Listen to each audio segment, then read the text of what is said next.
नमस्कार, मैं हूं विनय सिंह। आप देख रहे हैं झारखंड अब तक लाइव।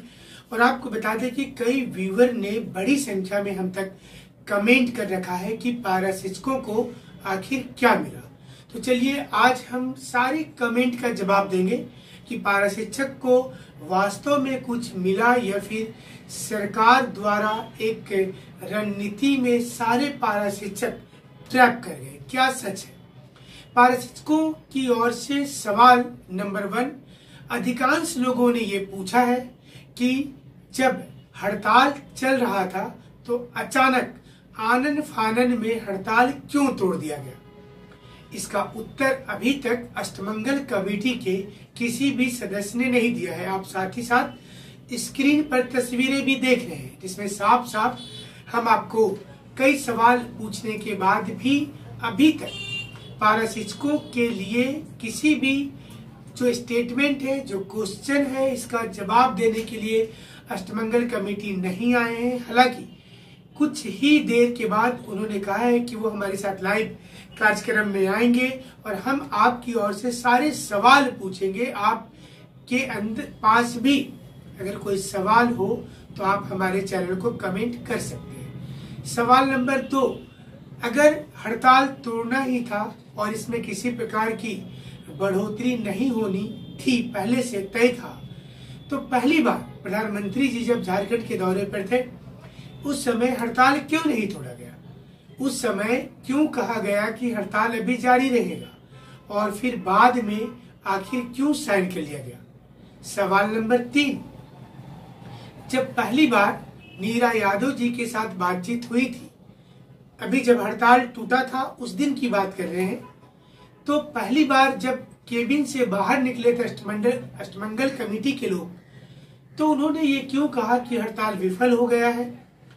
आखिर आधे घंटे के अंदर ऐसा कुछ क्या हुआ कि फिर से बैठक देर रात को शुरू हो गई और वहां हड़ताल टूटने की घोषणा हो गई। सवाल नंबर 4, अगर 62 दिनों की सैलरी नहीं देने की बात की जा रही थी तो फिर इसे एक्सेप्ट क्यों किया गया? क्या इसके लिए अलग अलग जोन में, प्रखंड में, डिस्ट्रिक्ट में पारा शिक्षकों से बातचीत नहीं करना चाहिए था? क्या पारा शिक्षकों से ये पूछना जरूरी नहीं था कि उन्होंने उनसे जब हड़ताल में वे साथ में थे तो हड़ताल तोड़ने के पहले उनसे राय मशवरा क्यों नहीं किया गया? सवाल नंबर 5, सवाल ये है कि जब अस्थायीकरण की बातचीत थी तो फिर ये कहाँ है इस चिट्ठी में? इस चिट्ठी में कहीं भी लिखा हुआ नहीं है अस्थायीकरण के बारे में। तो फिर क्या अस्थायीकरण वाली बात बेईमानी है? क्या अस्थायीकरण वाली बात को पारा शिक्षकों ने स्वयं छोड़ दिया है? क्या सच है? जवाब का इंतजार सारे लोगों को होगा। सवाल अगला ये है कि एक मांग वेतनमान वाली कहावत का क्या हुआ? अब तो कहावत इसलिए बोलेंगे, ये नारा नहीं कहावत हो गया है। एक मांग वेतनमान ये डिमांड था, लेकिन एक मांग वेतनमान ये तो मिला नहीं। किसे मिला बताइए? अभी तक ये किसी को भी नहीं मिला है।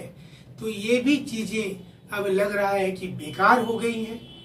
अगला सवाल ये है कि 67,000 जनसंख्या वाले इस समूह में बड़ा आंदोलन चल रहा था और जो 25 लोगों की मौत हो गई थी उनके परिवार को क्या मिला? 10-10 लाख रुपया देने की बातचीत थी, वो मिला क्या?